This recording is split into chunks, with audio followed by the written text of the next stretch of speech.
Imagine if this was your office every day. This chaotic. Wouldn't be boring, that's for sure. Hi, I'm Tom.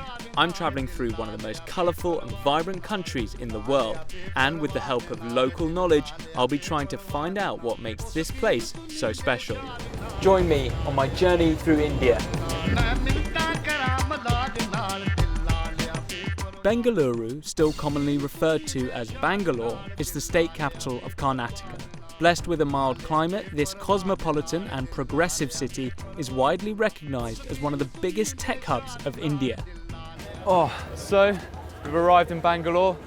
That was quite a long night, a lot of stops, a lot of people came on and went off, but we're here and looking forward to exploring the city.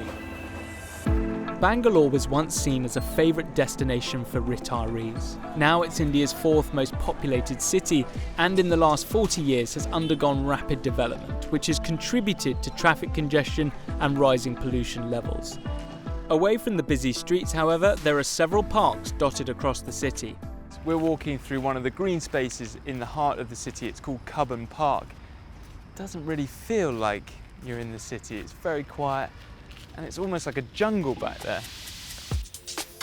A short walk from Cubbon Park is KR Market. Established in 1921, it's home to one of India's major wholesale flower markets. At the crack of dawn, hundreds of delivery trucks, vendors and their fresh flowers descend on the centre of Bangalore to create this colourful chaos. Slightly different vibe than in the park, a bit busier. This is one of the flower markets in the city. Happens every day. Beautiful flowers, but very busy. With my senses charged, I want to find out why this bustling city, for many Westerners, is known as the Silicon Valley of India. Showered and changed, feel a lot fresher now. And I'm on my way to meet someone to discuss Bangalore's thriving tech industry. Divya? Hi, Tom. Nice to meet you. Divya Hegde is co-founder of Namalore, a gaming company that creates interactive stories to help tackle social issues such as gender inequality. We realized that business is important to fund personal projects. So we started a company that does gaming, AR and VR. We're coming up with a game called Reality Check, where we're trying to target school kids and youngsters and teach them about the importance of treating all genders right, not just women. The idea of Reality Check is that each player has a character whose social choices and interactions with other characters determines how they progress in the game.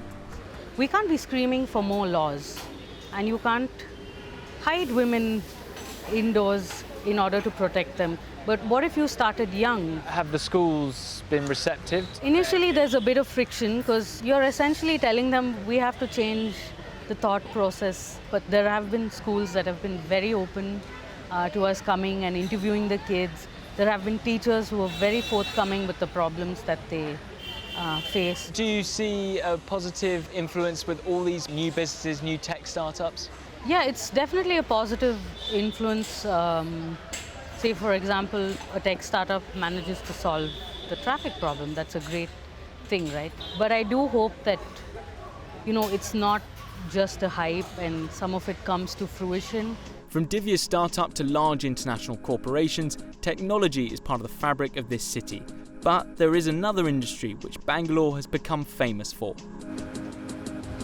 Kingfisher is one of the most famous beers in India, and its holding company, United Breweries, is headquartered here in Bangalore. But the big beer brands are facing stiff competition from microbreweries. To learn more, I'm heading to Toits. Opened 8 years ago, it was one of Bangalore's first microbreweries. Hi, Tom. Nice to meet you, man. Nice to meet you. Aaron George is Toits' co-founder. Today, the brewery is one of roughly 40 microbreweries operating in the city. But for Aaron, the growth in craft beer wasn't a total surprise.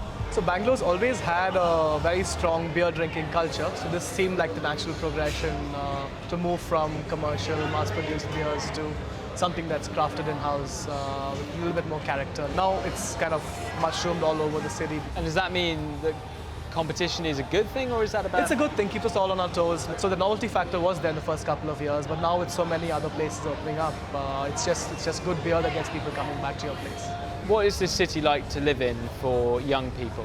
Bangalore's where I've grown up, so I'll obviously be a little biased. The weather is great, people are very friendly, typically a very laid-back, chilled-out city compared to a lot of other cities. Definitely the startup culture is huge here, and so it's become a lot more vibrant, a lot more cosmopolitan than it probably was 10 years ago.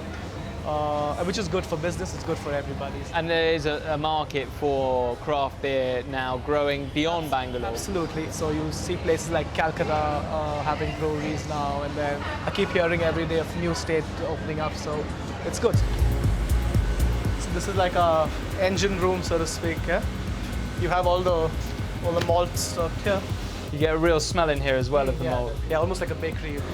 So this is where the magic happens. This is where the beer gets brewed. People get to see the beers being made pretty much. Yeah? It's like a live kitchen. So this is where the yeast gets added in and sugars get converted into alcohol and beer gets made. Once fermentation is done, it's cooled down. So you make sure you get a cold beer. Absolutely. Absolutely. Most important thing. Absolutely. Yeah. Having seen how the beers are made, now it's time to try some. So that's the Bavarian Hefeweizen. It's a typical German wheat beer. Okay. Well, I'm not sure about that one. It's not, maybe not for your taste. Not my taste. This is our stout. We call it the Dark Knight. Okay. Yeah. Really good. That's really nice. Thank you so much.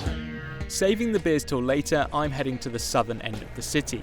But before our final stop, I get to experience just a fraction of what locals across southern India endure over a 4-month-long monsoon season. If you come in monsoon season, chances are it's going to rain, but fear not, in Bangalore there's plenty still to do inside.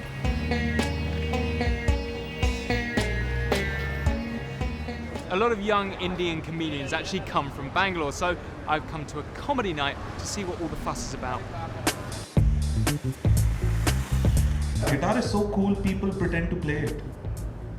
You go to a concert, everybody's just like... Have you seen for the keyboard anybody doing this?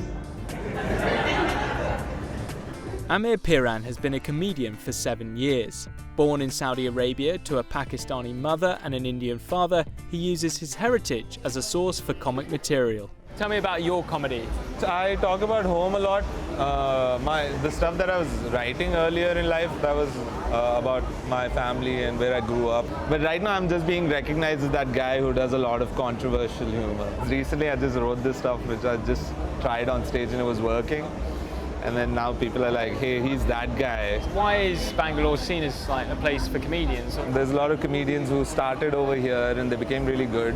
And they could get really good really quickly. The second time ever I got up on stage was here in Bangalore. They let you just like mess around on stage. It's not very pressure-free sort of performance. If you see a show, you'd be surprised how different all the comics are. Is there something in the culture, or? I think it's the immigrant sort of vibe. Most of them are Indians, but they come from such different cultures. So everybody is in like a unique space, but we're still like rooting each other on. Comedy, beer and technology. What's not to like about Bangalore? This is a modern city, attracting both Indians from across the country and expats from around the world. While it's still working out how to manage this influx, it's the talented and ambitious workforce that will help it continue to grow into a dynamic and forward-looking city. What a young, vibrant and busy city Bangalore is. I've absolutely loved my time here.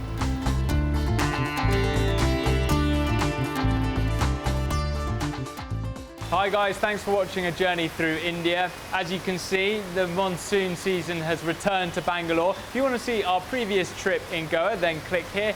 And our next stop, which is in Calcutta, click here. And if you have any of your favourite destinations you'd like to let us know, then comment below. And don't forget to subscribe.